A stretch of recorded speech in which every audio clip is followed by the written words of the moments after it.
टिक्का बिंदी माला मंत्र अंदर लगाना है, बहिकर्ण में नहीं लगाना। अगर अंदर नहीं आए तो उस बल के बहिकर्ण वाले माला का अहंकार और पल जाएगा कि मैं इतने दिन से माला, वो झुकेगा नहीं जल्दी सी। अब ब्रिज में आके चाहे सो जाओ, उसका काम बन जाएगा। मतलब मन गंदा रहे, सोते रहो।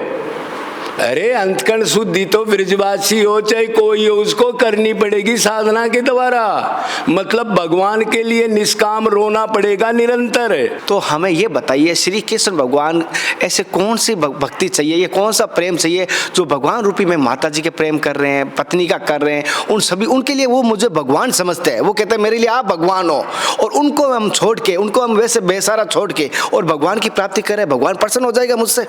आंसू का मतलब है जो ज्यादा शराब पी ले और उसको व्याकुलता हो जाए तो वो उल्टी करता है।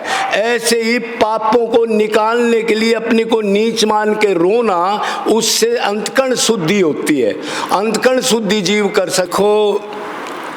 भक्ति इंसान को गुप्त रखनी चाहिए।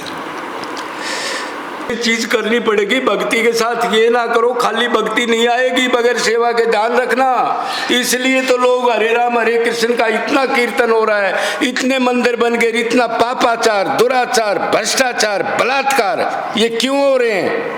दिखावा, मन की भक्ति, सेवा, धन को ना छोड़ना, नाचने वाली को दे देगा लेकिन इन जीवों को भगवान का माल समझ के नहीं देगा, वो भी निरंतर। नहीं तो यह क्या दिक्कत आज? अरे इतना पाप मत करो, मैं तो कीड़ा हूँ, गधा कुत्ता सुअर हूँ मैं तो महाराज जी। गधा, यही दीनता तो चाहिए बस। जो संत बन गया, गुरु बन गया कि मैं कुछ बन गया, तो इसका मतलब वो जीरो है। गुरु भगवत प्राप्ति के बाद भी ये सोचे मैं नीचों का नीच हूं, भक्तों के चरण ले, गधे कुत्ते के भी चरण ले, उसको समझना कुछ है, बाकी नहीं मिलेगा कुछ भी, कहीं ढूंढते रह जाओगे। बोलो सद्गुरुदेव भगवान की जय। जगत गुरु उत्तम श्री कृपालु जी महाराज की जय। जय श्री राम। अब 2 मिनट संकीर्तन कर ले, उसके बाद विषय पर चर्चा। हरे राम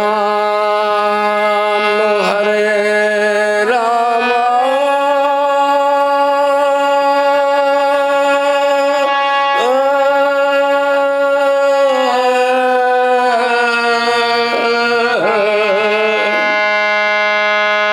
राम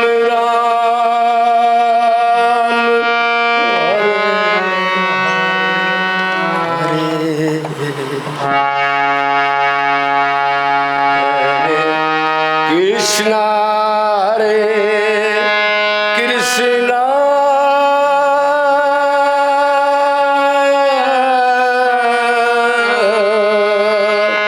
कृष्ण कृष्ण हरे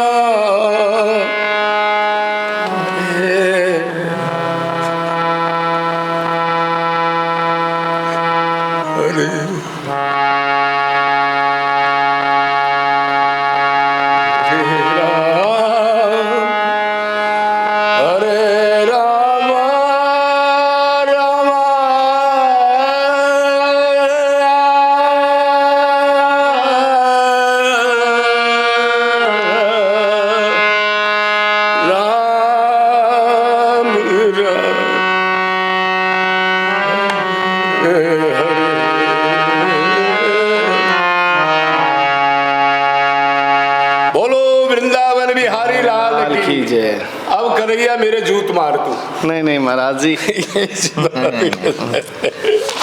महाराज जी पहले तो आज की सत्संग में अगर मुझसे कोई गलती हो जाए, भूल चूक हो जाए, कोई दोष या किस भाव से आ जाए तो मुझे अबोध समझ के माफ करोगे आज?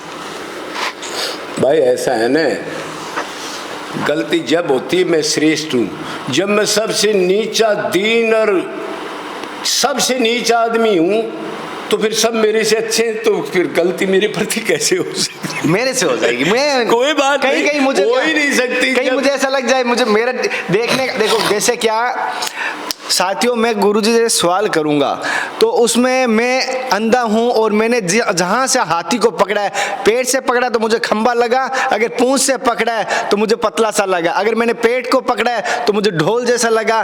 तो मैंने जहां से पकड़ा है वहीं से मेरे सवाल होंगे।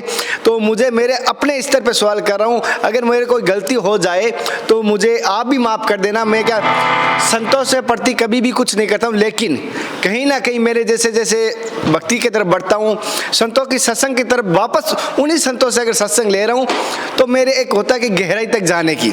और मैं महाराज जी का एक यूट्यूब चैनल भी देखा है, मैं उसके माध्यम से कुछ महाराज जी के मैंने वीडियो देखे, उनके माध्यम से भी मैंने कुछ सवाल जोड़े, तो मेरी सोच के अनुसार ही जोड़ा है।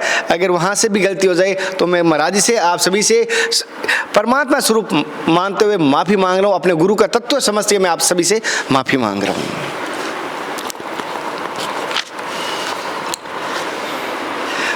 महाराज जी, जैसे कि जो अभी आप कीर्तन कर रहे थे, जो ये व्याकुलता आ रही थी, जो आप में देखा हूँ कि मूर्छितता आ जाती है, तो जैसे ऐसे व्याकुलता, ऐसी मूर्छितता आती है, क्या शरीर की जो अपनी देह की सूझबूझ रहती है? देखो, जैसे ये व्याकुलता बढ़ती है वैसे वो हैं दिव्य झटके। जो ये प्रेम जो हम करते हैं, रोते हैं, उसको कृष्ण डबल करता है। कृष्ण भी रोता है, डबल करके हमारे को देता है। तो ये प्राकृत शरीर है, जब इसमें दिव्य झटके लगते हैं उसके, तो शरीर काम करना बंद कर देता है। कभी जड़ हो जाएगा, कभी आप ऐसे ही देखते रहोगे, कभी ऐसे ही बैठे रहोगे, कभी कंपन हो जाएगा, कभी बेहोशी भी आ जाएगी जैसे कीर्तन करते करते, या जैसे वो भाव आएगा, और कभी आप रोओगे, चिल्लाओगे। ये सात्विक भाव है, इनका उद्रेक जैसे चैतन्य महाप्रभु में सभी का हुआ था और किसी किसी भगत में ये होता है। तो शरीर अंदर से उस भगत का वैसे समझो तो खोखला हो जाता है, देह बोध नहीं रहता, जल जाता। हाँ, कि वो दिव्य झटके हैं, ये प्राकृत शरीर है, इसलिए शरीर को हिला के डाल देता है वो, फिर वो संभल के फिर काम करता है, ऐसे चलता है। जैसे मतलब जब वो ये आता है व्याकुलता, तो शरीर का जो देह है उसकी बोध भी नहीं रहती, सूझबूझ भी नहीं रहती। हाँ, कई बार वो मतलब ये होता ही ये है जब देह का वाहन ना रहे। क्यों, ये देह है, देही कहते हैं जीव आत्मा को, इसको कहते हैं देह, पंचमहाभूत को। तो इसकी भी सोधी नहीं रहती, और कई बार बेसोधी हो के वो ऊंचे रुक के मारता है, कभी गिरता है, तो वो देह से ऊपर का मामला है, उस टाइम पर वो कंट्रोल नहीं रहता उसके पास। जैसे कि महाराज जी ने कहा है देह के नहीं रहती। अगर यहाँ पर जैसे बहुत सारे आज के होते टाइम है, दिखावा भी करते हैं कि एक तरफ दिखाता है मेरी व्याकुलता आ गई, और दूसरी तरफ दिखाता है कि अपने आप को तैयार कर रहे हैं, अपने आप को सजा रहे हैं और अपने आप के वस्त्रों को सही कर रहे हैं। तो वहाँ पर आपको अपने आप को पहचान होगी। और क्योंकि आज कहता हूँ, एक अगर ओरिजिनल निकलता है तो 10 डुप्लीकेट निकल जाते हैं, इससे सभी को सावधान रहना होगा। महाराज जी, एक सवाल एक मन में आता है कि आपने पिछली बार बताया था कि जीवन में माला का, इसका तिलक का कभी उपयोग नहीं, जरूरी नहीं है भक्ति मार्ग पे या भगवान को प्राप्त करने के लिए। क्या सत्य में तिलक और मालाओं की आवश्यकता नहीं है? देखो, ये तो बहिकरण आचरण है ये। तो हमारा तो ये था कि हमारे गुरु ने कभी तिलक, माला, कंठी, मंत्र कुछ दिया लिया नहीं, कोई टीका बिंदी कुछ नहीं था। तो उसी सिद्धांत से, वही संस्कार से जो है टीका, बिंदी, माला, मंत्र अंदर लगाना है, बहिकर्ण में नहीं लगाना। अगर अंदर नहीं आए तो उस बल के बहिकर्ण वाले माला का अहंकार और पल जाएगा कि मैं इतने दिन से माला, वो झुकेगा नहीं जल्दी सी। और अभी एक बीच में इन्होंने सवाल किया, अब भाई वो दूर से तो ऐसे लगते हैं, अच्छी तरह रहते हैं, खाते पीते हैं, तो ये स्टेज होती है जब आप उस चीज को तैराक बन जाओगे। जब तक तैराक नहीं बनोगे, जब तक आपने डरना है। तैराक बनने के बाद आप नदी में कूद जाओगे तो फिर इन वस्त्र रहन सहन का कोई फर्क नहीं पड़ता, आप महल में भी रह सकते हो। वो स्टेज को क्रॉस करने के बाद, इसका मैं पहले ये आपको जवाब दे दूं, फिर तो तैराक दूसरे को डूबते हुए को भी कंधे पर निकाल के ले जाएगा। तो जब तक तैराक नहीं होता, जब तक त्याग वैराग्य की ये चीजें सारी करनी चाहिए जितनी मात्रा में हो। और जिसके मन में भक्ति आ गई उसके लिए भगवान को अर्पण करके करता है तो उसके लिए कोई बात नहीं होती। महाराज जी, जैसे आपने अभी कहा, जैसे पिछली बार भी कहा था, जैसे तिलक या भस्म या ये सब एक तरह से ज़्यादातर ढोंग है दिखाने के लिए। तो अगर ये ढोंग है, जैसे हम अगर गेरुआ कपड़ा या ये पीला कपड़ा पहनते हैं, जैसे मैंने आपकी वीडियो में भी देखा था कि बहुत सारी माताएं भाई जींस नीचे पहनी हुई, ऊपर ये केसरिया कलर पहना हुआ, तो क्या ये ढोंग नहीं माना जाएगा फिर? देखो, ये ऐसी बात है, ये पीताम्बर है, इसको आदमी इसलिए भगवान कृष्ण का रूप मान करके उसकी दी हुई वस्तु है, ताकि जब हम कीर्तन करें, जब तक उस टाइम पर हम अपने को आत्मा मान के कोई परमाणु ना घुसे, ये सोचे प्रभु आप कृपा रखना, मैंने आपके नाम की ये चीज़ ओढ़े बैठा हूँ मैं, इसलिए उसके भाव से वो आदमी कर सकता है। लेकिन उसको ढोंग नहीं कहेंगे फिर। जैसे एक तरफ भस्म लगा रहा है भगवान की समझ के, वो भी यही समझ रहा है कोई नेगेटिव एनर्जी ना आ जाए मेरी तरफ, और एक तरफ आप भी यही समझ रहे हो, तो दोनों में फर्क क्या हुआ फिर? दोनों ही दिखाने के लिए हो गई। देखो, बात ये है, फर्क की बात ये है, अब जब जिसके अंदर मैंने पहले बताया, जिसके अंदर प्रेम प्रकट हो जाए, जो उस क्लास से ऊपर निकल जाए, उसके लिए ये व्यवस्थाएं, उसको समझना आपको बड़ा दुर्लभ है। उसकी एक्टिंग को समझना, आप ये सोचो उसको तोल लेंगे, उसको तोल नहीं सकते आप। तो वो बाद में मैंने आपको पहले अब ध्रुव प्रहलाद की बात बता दी थी। अब उसके बाद उन्होंने शादियां की, मारकाट किए, बच्चे पैदा कर रहे हैं, सब कुछ कर रहे हैं। तो वो एक स्टेज की बात है। स्टेज के बाद वो जो भी काम करता है अंदर, वो नहीं करता, उसके अंदर भगवान गवर्नर करता है, जिसको उसका प्रेम प्राप्त हो गया, वो अब खाली अंतर है। ठीक है, चित्त चोर इसलिए है, जब एक बार पूरा चित्त चुराने के लिए आपने छाती खोल दी चुरा, और उसने चुरा लिया, फिर आप कंट्रोल में नहीं रहते, फिर आपका जो सारा सिस्टम है वो गवर्नर करता है कोई आदमी। पूर्ण शरणागति प्रेम प्राप्त करने की बात कह रहा हूँ। पहले करोगे तो पाखंड हो जाएगा एक किस्म का, और उससे गलत चीज फैलेगी, आपका भी पतन हो सकता है। ये स्टेज की बात है। जैसे कि महाराज जी ने कहा, हालांकि मैंने ये सवाल मेरे मन से ही किया था, कोई अगर ऐसा नहीं है, महाराज जी कुछ वीडियो देखे थे तो मैंने उसके माध्यम से ये सवाल किया था, क्योंकि महाराज जी के दोनों जगह मुझे दो भाव आए सामने। महाराज जी, जैसे एक बार आपने ये पिछले वीडियो में कहा था मंत्र के ऊपर कि मंत्र, मलिन मन को मंत्र नहीं दिया जा सकता, मलिन हृदय वाले को या मलिन जो है उसको मंत्र नहीं दिया जाता, क्या ये सत्य है? भाई आप पहले ये देखो ना, आज से 50-100 साल भी पहले एक पूर्ण संत भी 1 या 2 या 3 को मंत्र देता था, तो मंत्र देने का मतलब क्या था? जो उधर से आकर के परम वैराग्य, त्याग, प्रेम अंदर अंतकरण शुद्ध कर ले, तब देता था। तो आज क्या वो संत बदल गए क्या? वो मूर्ख थे क्या पहले? और किसी ने तो दिया ही नहीं। क्यों नहीं दिया?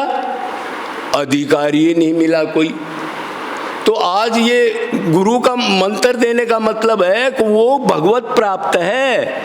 क्यों? भागवत कहती है ब्रह्मनिष्ठ और क्षोत्रिय गुरु, जिसने कृष्ण के प्रेम को प्राप्त कर लिया और भगवान को प्राप्त कर लिया और प्रैक्टिकल 10-20 साधना कर ली हो एकांत में, वो आदमी मंत्र दे सकता है। तो इसका मतलब ये सारे दे रहे हैं, ये भगवत प्राप्त है।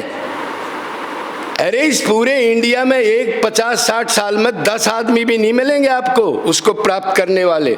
तो इसका मतलब सब भगवत प्राप्त है। ये सब पार निकाल देंगे इन जीवों को जो करोड़ों मंत्र दे रहे हैं, हर एक आदमी गुरु बना रहा है। तो ये मंत्र की स्टेज होती है, मैंने पहले बताया था। पहले सत्संग सुनो। ये सवाल कन्हैया ने इंट्रो लिया, तब पहले भी उन्होंने कहा, अब महाराज जी गुरु किसको बनाएं? तो मैंने कहा तुम पहचान नहीं सकोगे, जहाँ जाओगे 4 बार में वो आपको चेला बनाने के लिए लालायित रहते हैं, जो भीड़ इकट्ठी करने वाले हैं। मंत्र ले ले, कदे दूसरा ना दे दे इसको कोई।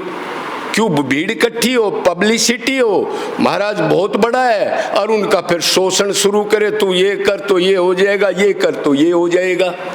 अगर वो आत्मा की बात बताए और वो ये कहे कि ये सब बेकार है, तुम वैराग्य करो, त्याग करो, तो एक आदमी भी नहीं आएगा उसके पास। उरे तो नहीं आया कोई भी।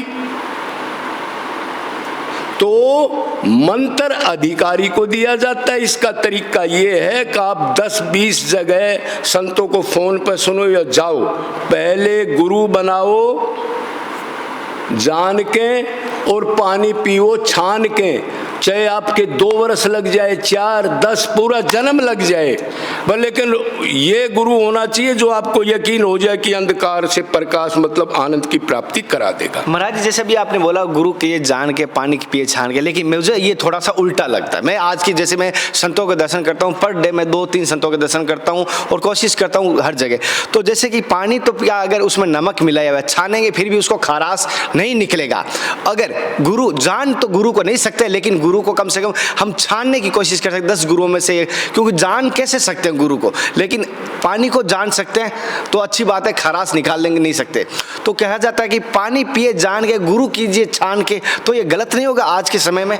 नहीं, ये भी कर लो, कोई बात नहीं। ये तो एक छोटी मिसाल है, एक नॉर्मल समझाने के लिए, जो एक जैसे कोई गधे की अकल से समझे तो उसके लिए ये मैंने गधे का दिया जाए। ये मैंने बताया है भाई, छोटी अकल हो तो वो इस चीज को जान लेगा। तो जैसे मलिन मन को, या मलिनता मन में है, उसको शुद्ध करने के लिए क्या करना पड़ेगा? कहा जाता है, कुछ संत कहते हैं मलिन हृदय को शुद्ध करने के लिए नाम या मंत्र जप दिया जाता है।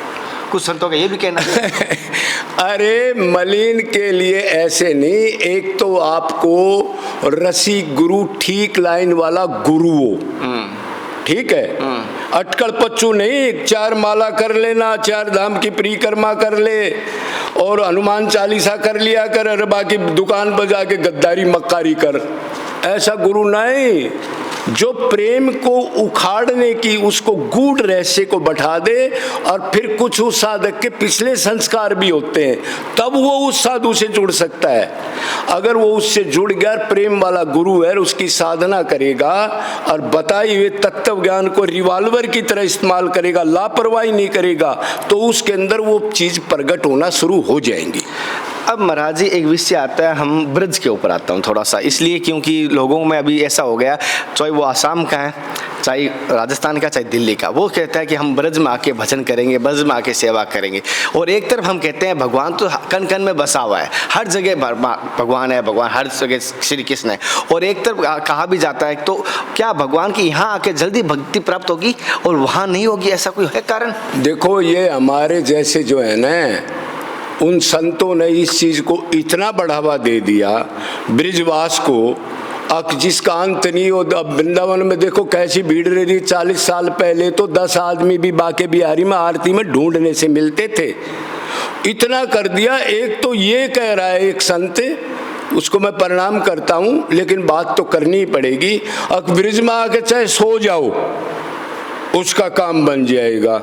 मतलब मन गंदा रहे, सोते रहो। अरे अंतकरण शुद्धि तो ब्रिजवासी हो चाहे कोई हो, उसको करनी पड़ेगी साधना के द्वारा। मतलब भगवान के लिए निष्काम रोना पड़ेगा निरंतर, ऐसे नहीं होता। हाँ, ये बात जरूर है, अगर वो निष्कपट भाव से मन के वैराग्य से इधर आएगा, ये नहीं कि भाई इधर वैराग्य कर रहा है, घर में फोन कर रहा है, वो बीमार हो गया क्या लड़का, तो इसका मतलब वो ब्रिज में नहीं है, उधर है, लेकिन शरीर से इधर भीड़ बढ़ा रहा है। अगर उसका दृढ़ निश्चय होगा, जो अपने को आत्मा मान लिया कि मेरा संबंध किसी से नहीं, मन का वैराग्य और पक्का आनंद को प्राप्त करना है चाहे मर जाऊं, तो उसको 10 नंबर का ग्रेस पक्का मिलता है धाम में। बाकी अगर वो वैसे पड़ गया और अपराध कर रहा है तो उसका डबल वो पतन भी हो सकता है, क्यों धाम भगवान का शरीर है ये, और बरसाना भगवान का हार्ट है। तो ये कोई नॉर्मल जमीन नहीं है, कोई नॉर्मल जमीन समझ के आ जाए, ये दिव्य चीज है। आज हमारी को दिखाई इसलिए नहीं दे रही, गंदगी भरी है हमारे अंदर, शुद्ध हुआ है, उन संतों ने देखा भी है। महाराज जी, जैसे कि आपने कहा भगवान का ये हृदय है, भगवान के मतलब एक गोलोक है, तो भगवान ने स्वयं श्री कृष्ण भगवान ने यहाँ से द्वारका क्यों गए और कहीं पर भी वृंदावन का क्यों नहीं वर्णन किया उन्होंने? देखो कन्हैया, वो द्वारका गए नहीं, वो द्वारका दूसरे रूप से गए हैं। दो ब्रिज का प्रेम का रूप था, जो घोड़ा बनाने वाला, झूठा खाने वाला, जहाँ भगवान और भगवत्ता को भूल जाए। कभी भगवान ये सोचे मैं भगत हूँ और कभी ये सोचे भगत मैं भगवान हूँ, ऐसा प्रेम है इधर का।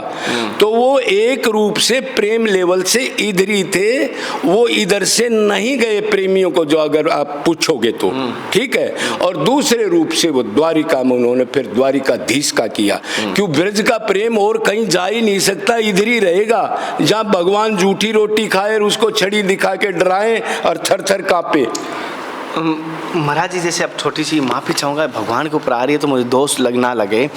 जैसे कि भगवान जी ने हर जगह एक बात कहते हैं, भगवान जी हम लीला दिखाते हैं, प्रेम भाव दिखाते हैं। हम भगवान जी का दूसरा भी रूप था, उन वीर भी थे, वो वध भी किया था, काल का उद्धार भी किया था, कंस का वध भी किया था। उन्होंने उस लीला प्रेम भाव से उस समय में ही किया था। लेकिन क्या हमें ओनली फॉर प्रेम दिखा दिखा के हमारे संस्कृति को नपुंसक नहीं बना रहे? क्या हम जैसे आ रहा है यहाँ पे प्रेम चल रहा है, इस्कॉन में कहूँ, कहीं पर भी कहूँ, देख रहा हूँ यहाँ लड़का लड़की प्रेम के भाव से प्रेम कर रहे हैं, लेकिन एक तरफ हमारा श्री कृष्ण भगवान का वो रूप था जो काले का देह किया था, कंस का वध किया था, वो भी रूप था। नहीं, ये तो गलत बात है ना। ये कोई शरीर संबंधी नहीं है, इससे तो पाखंड फैल जाएगा कि हम प्रेम कर रहे हैं। ये तो आत्मा और परमात्मा का लेवल था। गोपी कोई नॉर्मल क्लास की नहीं थी, हमारी जैसे कूड़ा कबाड़ का उनका ये प्रकृत शरीर नहीं था। वो तो दिव्य परिकर थे, उनमें कुछ तपस्वी संत थे, भगवान ने उनको वरदान दिया था। भगवान राम दंडकारण्य वन में गए तब, अब भाई मैं कृष्ण रूप में आऊंगा, जब ये प्रेम तुम चाहते हो वो तुम्हारे को दूंगा। तो ये एक्टिंग नहीं करनी चाहिए कि हम प्रेम कर रहे हैं, ये बिरज है। ये तो आत्मा के ऊपर का लेवल बात है। ये पाखंड फैलाना गलत है, ये शरीर का संबंध नहीं है, ये बातें गलत है। ये पाखंड फैलाएंगी और लोगों को और बर्बाद करके तरह तरह की कुर्तियों का सहारा लेके विषयों का सेवन करने लगेंगे लोग। तो ये चीज़ गलत है। और हमारे भगवान का दूसरा भी रूप हमें संतों को, उन जनता के सामने, हमारे भक्तों के सामने लाना भी चाहिए। हाँ, बिल्कुल लाना चाहिए। देखो, जब हमने अपना संस्कृति, सनातन धर्म और ये बचाना है, रामकृष्ण का देश है ये, तो उसके लिए हमने भरसक प्रयास करना चाहिए। हम गिरे नहीं और दूसरे को गिराने वाली ट्रेनिंग ना दें ताकि वो नकल करके गलत हो जाए। जैसे कि मैं सभी से कहता हूँ, हमारे सिक्के के दो पहलू होते हैं। ज़्यादातर लोग ओनली फॉर प्रेम वाला देख रहे हैं, प्रेम वाला। लेकिन श्री कृष्ण भगवान के मेरे मन में आता है, जब वो बाल्य अवस्था से कालिया का उद्धार किया था, श्री कृष्ण भगवान 11 साल की उम्र में वध किया था, उनका भी वो प्रेम के समय था। तो महाराज जी, एक और मन में सवाल करना चाहता हूँ मैं आपसे। हाँ, जैसे मीरा का नाम आता है, आपकी एक गोपी भी थी और मीरा की भक्ति का उदाहरण दिया जाता है, भक्त माल में भी, हर जगह हर कोई संत मीरा का कहा जाता है। लेकिन मीरा कभी ब्रज में, यहाँ वृंदावन में रही नहीं थी। आई जरूर थी लेकिन यहाँ रही नहीं थी, वो वापस राजस्थान मेड़ता चली गई थी और उनको श्री कृष्ण भगवान प्राप्त भी हुए थे। तो क्या यहाँ से बाहर भगवान को प्राप्ति हो सकती है? क्यों नहीं हो सकती? अरे भगवान के लिए रो के चाहे शमशान घाट पे पुकारो, उससे संबंध बना के उसके बगैर रहा नहीं जाए। निरंतर निरंतर कहाँ जाऊं, कब जाऊं, किसके टक्कर मारूं, किससे पूछूं, ये आपकी दशा हो जाए, वो कहीं भी हो जाए। ये कैसे हो सकता है कि इधर ही प्राप्ति हो सकती है, बाहर प्राप्ति नहीं हो सकती? इसका कोई मतलब नहीं है। विरह कहीं आप कहीं भी कर लो, चाहे आप भगवान को सड़ी से सड़ी जगह पर, क्यों? वो शुद्ध करता है। बस मन से व्याकुलता से उसको पुकारो, और कोई तरीका नहीं है। निष्कपट भाव से, अनन्य भाव से, निरंतर और निष्काम भाव से। तो ये कोई जरूरी नहीं, भगवान तो कण कण में है, जो बाहर रहे उन्होंने प्राप्त नहीं किया क्या? ऐसी कोई बात नहीं है। जैसे आपने कहा भगवत प्राप्ति, और भगवत प्राप्ति कितने समय में हो सकती है? कोई समय निर्धारित है या नहीं है? ऐसे ही चलते रहो, जैसे कि अगर हम कर रहे हैं कि हुआ नहीं तो आगे और करो, तो कोई समय निर्धारित है नहीं है इसका? देखो, वो एक भगवान की कंडीशन है। भोले भाले लोग अनंत जन्मों से हम जो है भक्ति करते आए। मनुष्य शरीर तो हमारे को अनंत मिल लिए, लेकिन उसका एक कारण है। कुछ लोगों तो भगवान की तरफ चले नहीं, क्योंकि देखो ये अपने आप के सबसे महामूर्ख आदमी वो है जो अपने को शरीर मानता हो। ये ध्यान रखना, जो शरीर मान के आत्मा के लेवल पर गए, जिन्होंने जिज्ञासा हुई, पिछला संस्कार था प्राप्त करने की, तो उन्होंने भी लगाया। अभी समझना, भी लगाया, ही लगाना पड़ेगा, भी को छोड़ना पड़ेगा, मतलब अनन्य बनना पड़ेगा। मतलब उधर एक करे तंबे में माता पिता तंबे वे द्राविण तंबे वे, विद्या सब कुछ तंबे वे, और सोच रहा है एक बाप घर ने भी बैठा है, एक बीबी घर ने भी बैठी है। भी को छोड़ना पड़ेगा। पूर्ण शरणागति करने की, माम एकम शरणम मर्ज, माम एवं, ए और एकम में पूरी फिलॉसफी भरी है। ही ही लगा दो, भी को छोड़ दो। किसी जन्म में आप ही लगा के और पूर्ण तत्व ज्ञान और आपका गुरु ने ठीक ज्ञान दिया और उसका पूर्ण इस्तेमाल करोगे लगाम के साथ, नकली एजेंसी नहीं करोगे, तो इसकी जितना विरय होगा आप 1 साल में भी कर सकते हो, 2 साल में भी कर सकते हो, मैं कह रहा हूँ 20 दिन में भी कर सकते हो। एक आदमी साइकिल से चलता है, एक पैदल चलता है, एक मोटरसाइकिल से चलता है, एक कार से, एक हेलीकॉप्टर से, एक हवाई जहाज से, देखो कितना डिफरेंस है। ऐसे ही जिसकी व्याकुलता ज्यादा होगी, प्राप्त करने की इच्छा बेहोशी जितनी बढ़ती जाएगी, उसके लिए टाइम टेबल नहीं, थोड़ा थोड़ा करके थोड़ी सी आँच दी, दाल चढ़ा दी, फिर बुझा दी, फिर चढ़ा दी, तो वो अनंत जन्म हम डंडे खा रहे हैं, जूते चप्पल खा ही रहे हैं। ही नहीं लगाया, भी लगाया। महाराज जी, जैसे मैं आपसे जब पहली बार मिला था, आपने मुझे एक बात विशेष तौर पे कही थी, उस सत्संग में हमने हाईलाइट भी वही किया था कि भगवान की प्राप्ति के लिए असलियत में हमें घर त्यागना ही होगा, घर में रहते हुए भगवान की प्राप्ति नहीं हो सकती। तो हमें ये बताइए, श्री कृष्ण भगवान ऐसे कौन सी भक्ति चाहिए, ये कौन सा प्रेम चाहिए जो भगवान रूपी में माता जी के प्रेम कर रहे हैं, पत्नी का कर रहे हैं, उन सभी, उनके लिए वो मुझे भगवान समझते हैं। वो कहते हैं मेरे लिए आप भगवान हो, और उनको हम छोड़ के, उनको हम वैसे बेसारा छोड़ के और भगवान की प्राप्ति करें, भगवान प्रसन्न हो जाएगा मुझसे। अरे तुम धर्म को नहीं जानते, बात बात बनाते हो, तुम्हारे को धर्म का नहीं पता। धर्म को पूरे इंडिया में 100 आदमी भी नहीं जानते, दिन में साधु आगे। भगवान ने क्या कहा है, अनंत बार माँ बाप, अनंत बार आपने अनंत योनियों बना लिए, क्या आनंद मिल गया? क्या माँ भी दुखी, सेवा करने वाला भी दुखी। जब तक आप घर में रहते हो, बात सुनना, आपको वैराग्य चढ़ने लगे, और जब तक आप घर में हो, पूर्ण वैराग्य नहीं हुआ है, तब तक आपने ये कर्म नहीं छोड़ने, ठीक है?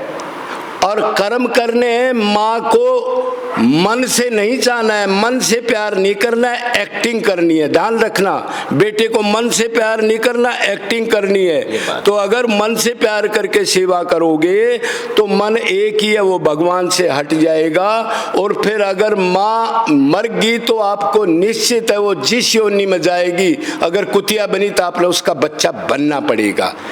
तो पूर्ण अगर वैराग्य हो जाए आपको, और आप निष्कपट भाव से उसके लक्ष्य के निकल गए, कोई इंद्रियों का सुख नहीं, कोई किसी किस्म की चाहना ही नहीं, भगवान ही चाहिए, तो फिर आपकी कोई ड्यूटी नहीं बनती। क्यों?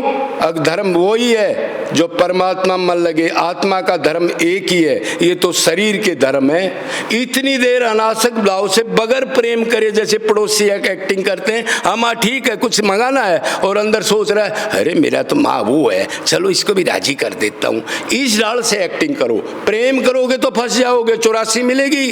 ध्यान रखना, माँ से बाप से अगर उसके शरीर को मन दे करके प्रेम करोगे तो 84 मिलेगी। आप कहोगे बाबा बड़ा गुंडा है, और तो ये कहते हैं, भाई बाबा तो यही बोलता है, तुम समझो तो समझो, बुद्धि से ऊपर की बात है, ये बुद्धि के लेवल की बात नहीं है। महाराज जी, जैसे कि कुछ कहते हैं कि गुरु मंत्र का जप करना चाहिए, कुछ कहते हैं नाम जप करना चाहिए, तो संशय होता है, और किसी को तो हमारे जैसे को दोनों ही मिल जाते हैं, तो उसको करे किसका जप, या क्या दोनों ही करना जरूरी है, या महत्वपूर्ण क्या है? अरे गुरु मंत्र उसको कहाँ मिला है? गुरु तो वो होता है जिसने भगवत प्राप्ति कर ली हो। मैंने अभी भी बताया, सारे भगवत प्राप्ति कर रहे, कथावाचक 1000 करोड़ों को दे रहे हैं, नॉर्मल संत दे रहे हैं, तो उसमें कोई ताकत नहीं। अब पावर हाउस में लाइट नहीं, बैंक में पैसा नहीं, 4 लाख का चेक काट रहा है, तो वो दोनों गुरु चेला जो गोलोक में नहीं, नरक में ठेलम ठेला। ध्यान रखना महाराज जी, जैसे कि एक बुरी बात कहूँ या अच्छी बात पता नहीं है, लेकिन है जरूर, सभी धर्मों में तो एक खूंटा है, और है कि हमारे ही धर्म में अलग अलग खूंटे हैं, अलग अलग संप्रदाय जुड़ी हुई है कि, तो फिर क्या ये आगे फिर धर्म को बांट रही है, या ये संप्रदाय एक दूसरे को आपस में, वो कह रहा मेरी बड़ी है, वो कह रहा मेरी बड़ी है, तो फिर लोगों में जो चारों संप्रदाय में नहीं जुड़ा हुआ है, वो सोचता है हम किसके पाले में जाए। जैसे चारों खड़े हैं, वो कह रहे मेरे पास आ जा, वो कह रहे मेरे पास आ जा, वो कह रहे मेरे पास आ, अब वो अकेला बीच में खड़ा है, किस धुरी पे जाए? बहुत बढ़िया सवाल किया है कन्हैया। देखो, हम सब संप्रदायों को मान करते हैं, हाँ, और सब साधु हमारे से बड़े हैं, हम सबसे दीनहीन और बेकार हैं, लेकिन हमारे गुरु के हिसाब से या शास्त्र के मुताबिक गहराई से कोई जानता हो तो 2 ही संप्रदाय हैं जीव के, या माया है, तीन तत्व हैं। एक तो जीव है तटस्थ, जो अपने को शरीर मान के ना इधर का रहा ना उधर का रहा, और दो तत्व हैं, एक तरफ भगवान है, एक तरफ माया है।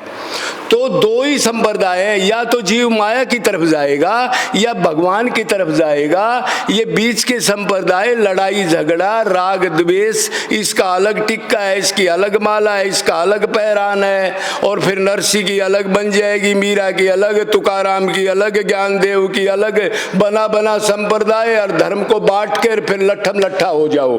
ठीक है, एक बार कबीर के टाइम पर सैकड़ों आदमी मर गए संप्रदाय के चक्कर में। वो कह रहा है शैव बढ़िया है, वो कह रहा है वैष्णव बढ़िया है। तो भाई संप्रदाय तो दो ही हैं, या तो परमात्मा में जाओ या उसमें जाओ।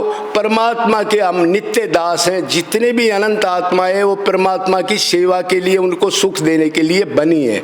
तो ये चक्कर भी घने अच्छे नहीं है, इससे आगे बढ़ के और खून खराबा हो सकता है, या लोग आपस में राग द्वेष करेंगे। भगवान मन की नोट करता है, वो कह रहा है फिर तू क्या कर रहा है, मैं तेरा बाप हूं, उससे राग द्वेष किया, मैंने नोट कर लिया, तू भूल गया, फिर साधु किस चीज का है? समझ गए भाई? महाराज जी, जैसे कि भक्ति किस समय आसान थी, त्रेता युग में, द्वापर में, सतयुग में, या आज कल युग में? सबसे आसान भक्ति किस समय थी? आसान भक्ति सबसे ज्यादा कलयुग में है। ठीक है, लेकिन भक्ति के स्वरूप को कोई गूढ़ जानने वाला और टॉप गुरु और रागानुराग भक्ति हो, मतलब एक अनासंग भक्ति होती है, एक सांसंग भक्ति होती है, एक मतलब ये वैदी भक्ति है, एक रागानुराग भक्ति होती है। अगर रागानुराग का भगत मतलब रागानुराग का मतलब ये है खाली मन से प्रेम करो, ना वो नियम करता, ना धर्म को मानता, ना किसी चीज को मानता है, टिक्का बिंदी नाना धोना, अब इधर से हाथ धो रहा है और बाद में ऐसी ऐसी पता नहीं इस कौन में कहाँ कोई कह रहा था, अजी वो अगर बाथरूम जाके आएगा तो कपड़े धो के आएगा। कपड़ों की भक्ति कर रहे हो, मन की कर रहे हो तुम? उससे फर्क पड़ जाएगा। अगर अंदर गोबर भरा है, इसको साफ कौन करेगा? तेरा दादा, तेरा बाप। तो ऐसी बात नहीं है। भक्ति कलयुग में आसान है अगर ठीक गुरु मिल जाए, और कलयुग केवल नामधारा, सुमर सुमर नर उतरे पारा, कली काल ना साधन दूसरे, और मन और कहिए तो वो जीरो है। तो इसलिए कलयुग में इतने तप की जरूरत नहीं है भक्ति में, वो तपस्वी की जरूरत है। उसकी समझ में आ जाए, मन लग जाए तो 2 टाइम खाना खाओ, अपना आहार विहार विटामिन वगैरह लो, भक्तों की जब श्रेणी वो उसको प्रेम मिल जाए तो भगत इस चक्कर में नहीं पड़ता, वो योगी ज्ञानी नहीं है। महाराज जी, जैसे कि भगवान को प्राप्त करने के लिए हम रोते हैं, या भगवान को प्राप्त करने के बाद हमारे रोना आता है, भाव से, खुशी से, हृदय से, तो क्या दोनों? देखो, 2 टाइप के प्रेम होते हैं। डुप्लीकेट प्रेम होता है, वो डुप्लीकेट ओरिजिनल प्रेम को प्राप्त करने के लिए पैदा होता है। जो अब हम ये प्रेम कर रहे हैं ये डुप्लीकेट प्रेम है, ये डुप्लीकेट आंसू है, लेकिन ये चीज आगे तक ये व्याकुलता उस ओरिजिनल प्रेम को पकड़ा देगी, जो मतलब भगवत प्राप्ति करा देगी। उसके बाद वो प्रेम थोड़ा सा दूसरे टाइप का होता है। ये प्रेम नॉर्मल है जो उसको प्राप्त करने के लिए किया जाता है। तो मतलब भगवान को प्राप्त करने के बाद आंखों में आंसू आते हैं या पहले? नहीं नहीं नहीं, आंखों में आंसू तो अंतकण शुद्ध करने के लिए पहले आते हैं। आंसू का मतलब है जो कोई ज्यादा शराब पी ले और उसको व्याकुलता हो जाए तो वो उल्टी करता है। ऐसे ही पापों को निकालने के लिए अपने को नीच मान के रोना, उससे अंतकण शुद्धि होती है। अंतकण शुद्धि जीव कर सकता है, भगवत प्राप्ति नहीं कर सकता। क्यों? अंतकण शुद्ध करके बैठे रहो, ये माइक इंद्रियां कैसे प्राप्त करोगे आप? तो फिर गुरु या भगवान स्वरूप शक्ति डालता है, मतलब आंख कान नाक को भगवान की दे देता है, जब हम भगवान के दर्शन कर सकते हैं। तो ये अंतकण शुद्धि के आंसू हैं। भगवान को प्राप्त होने के बाद तो फिर आनंद ही आनंद है। उधर क्या होता है, मेरे को प्राप्ति हो जाती तो मैं बता देता, उसको मैं खाम का झूठ कैसे बोल सकता हूँ? मेरे को तो प्राप्ति हुई नहीं। महाराज जी, जैसे कि अपने आप को आत्मा मानने से क्या आत्मा का बोध हो जाएगा? तो आत्मा का बोध कैसे होगा? देखो, अपने आप को तत्व ज्ञान से आप आत्मा मानो, लेकिन साथ साथ जीवों की सेवा, आदमी की सेवा नहीं। इन प्राणियों की भगवान देख के सेवा करोगे, कीट पतंग से के गधा सुअर उसको भगवान देख करके, और जो आपके पास है उसको अर्पण करोगे कि ये भगवान का माल है, मैं निमित्त मात्र चपरासी हूँ, मेरे को ये ड्यूटी दे दी है, भगवान की कृपा है। ऐसे करोगे टॉप गुरु का संग मिल जाएगा और अपने को आत्मा मानोगे तो भक्ति से ये पक्का होगा। पहले सोचने से नहीं होगा, भक्ति सेवा नहीं करोगे तो सोचना है, मन में विकार बिल्कुल भरे रहेंगे, खाली सोचने से नहीं। मतलब मैं आत्मा हूँ ये मानने का विषय है या चिंतन करने का विषय है? देखो ये है ना, शुरू में आप तत्व ज्ञान से मान के भक्ति में लग जाओ और निष्काम सेवा और निष्काम आप भक्ति करोगे तो उसके बाद धीरे धीरे ये चीज पक्की होके एकदम पूर्ण वैराग्य हो जाएगा। आपको शरीर का नाम गाम कुछ भी याद नहीं रहेगा, ऐसी दशा आ जाएगी। लेकिन करना पड़ेगा, मानने से जानने से नहीं होगा, फिर करना, प्रैक्टिकल करना पड़ेगा। जैसे कि महाराज जी ने कहा, और मेरे पास एक दो भक्तों के सवाल है वो मैं थोड़ा सा देख लेता हूँ। आपके भी बहुत सारे लोगों ने कहा है कि इस बार जाओ तो मेरा महाराज जी को प्रणाम बोलते, तो महाराज जी आप सभी की तरफ से मैंने प्रणाम किया। महाराज जी जैसे कि कहा जाता है कि भक्ति हुए, अनुभव हुए, क्या ये गुप्त रखने की चीज़ है? जैसे ज्ञान तो क्या होता है कि एक चर्चा के विषय, मनन करने का विषय है, स्मरण करने का विषय है, क्या भक्ति भी गुप्त रखी जाएगी या स्मरण करने का विषय है? देखो, भक्ति इंसान को गुप्त रखनी चाहिए।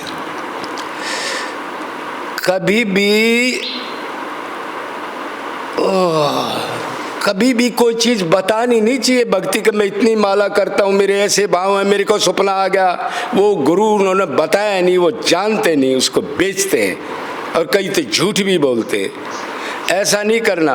भक्ति को और सात्विक भाव को शुरू में छुपाना है आपने, लेकिन एक दशा ऐसी होती है जब घड़ा भर जाए तो छलक जाएगा, फिर परवाह भी नहीं करनी। लेकिन स्वरूप में छुपाना है को, पाप कर्म पुण्य कर्म को और भक्ति को सदा छुपा के रखो। और पाप कर्म हो जाए उसको ओपन करके बता दो, जिससे अगले पाप की प्रवृत्ति आपकी नहीं होगी। पाप को छुपाओगे तो फिर अधर्म बढ़ेगा। इसलिए भक्ति को छुपाओ, आप छुपा करके। और जब एक ऐसा टाइम आता है, मैंने कन्हैया बता रहा हूं, जब आप गुरु की या हरि की चर्चा करते करते खुद छलक जाओगे तो फिर परवाह मत करो। क्यों? जब एक चीज ओवरफ्लो हो जाएगी, लेकिन पहले छुपाओ उसको, छुपाना ही बढ़िया है। जैसे कि महाराज जी ने कहा भक्ति को छुपानी है, अपनी बुराइयों को दिखाना है, ये ध्यान रखना। अगर कहीं आपको लगता है कि मैं यहाँ गलत हूँ तो ज़रूर बताइए, और अपने आप को ये समझ लीजिए। मैं सभी से कहता हूँ जीवों के प्रति प्रेम कीजिए। और पिछली बार जो भाइयों ने मुझे इन्हीं महाराज जी की सत्संग में मैंने बोला था और प्रिंट लगाने का, और हमने 1100 प्रिंट मैंने लगाया है, और बहुत सारे मेरे नहीं महाराज जी नहीं, और 1 लाख लोगों ने इसमें लगाया महाराज जी। नहीं महाराज जी ऐसा मत करो महाराज जी तेरे कितना अच्छा काम किया कन्हैया। नहीं महाराज जी, मैं तो तुच्छ प्राणी हूँ महाराज जी, ऐसा मत करो महाराज जी। नहीं महाराज जी बस धन्य है तू ऐसे जीवों को निष्काम सेवा के लिए बता रहा है। तेरा बहुत अंतकरण शुद्ध है। ये चीज करनी पड़ेगी भक्ति के साथ। ये ना करो खाली भक्ति नहीं आएगी बगैर सेवा के, ध्यान रखना। इसलिए तो लोग हरे राम हरे कृष्ण का इतना कीर्तन हो रहा है, इतने मंदिर बन गए, इतना पापाचार, दुराचार, भ्रष्टाचार, बलात्कार, ये क्यों हो रहे हैं? दिखावा, मन की भक्ति, सेवा, धन को ना छोड़ना, नाचने वाली को दे देगा लेकिन इन जीवों को भगवान का माल समझ के नहीं देगा, वो भी निरंतर। नहीं तो यह क्या दिक्कत आज? इतनी भगवत कथा जगह जगह कर रहे हैं, घर घर में भागवत करानी है जी। ऐसी बुरी हालत हो रही है तो इसको कंट्रोल करो। ऐसे लोगों को कहो भागवत नहीं करानी, तू इधर से चला जा, भागवत क्या करानी है? भागवत तू भगवत प्राप्ति करके आ रहा है क्या? 4 आदमी बैठे भागवत कर रहा है, इतने बड़े टिक्के, इतने बड़े। राधे राधे राधे। नहीं महाराज जी इतना पाप मत करो, मैं तो कीड़ा हूँ, गधा कुत्ता सुअर हूँ मैं तो महाराज जी, गधा। यही दीनता तो चाहिए बस। जो संत बन गया, गुरु बन गया, मैं कुछ बन गया तो इसका मतलब वो जीरो है। गुरु भगवत प्राप्ति के बाद भी ये सोचे मैं नीचों का नीच हूं, भक्तों के चरण ले, गधे कुत्ते के भी चरण ले, उसको समझना कुछ है, बाकी नहीं मिलेगा कुछ भी, कहीं ढूंढते रह जाओगे।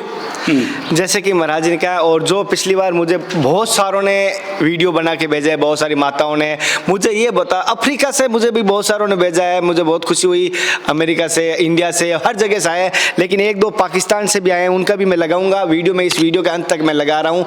तो बहुत सारों का मैं कुछ तो लगाऊंगा, 2-1 मिनट तक आप देखना, और जो इस वीडियो को अंत मत करना, क्योंकि उन सभी का देखना किस प्रकार वो भक्ति भाव में सेवा करते हैं। और अगर आपने भी ऐसी कोई सेवा करते हो तो मुझे जरूर बताना, और जो गुप्त करता है तो उनका नाम भी गुप्त रखूंगा। और जो भाई और जो माताओं ने इस बार जो संतों की ठंडाई के लिए, मच्छरदानी के लिए सहयोग किया, उन सभी के लिए कह रहा हूँ बहुत बहुत धन्यवाद। जय हिंद, वंदे मातरम, हर हर महादेव, जय श्री कृष्णा, जय श्री राधे। हे नाथ, हे मेरे नाथ, मैं आपको भूलूं नहीं। जय जय श्री राधे। वाह भाई भगत जी, वाह वाह वाह वाह।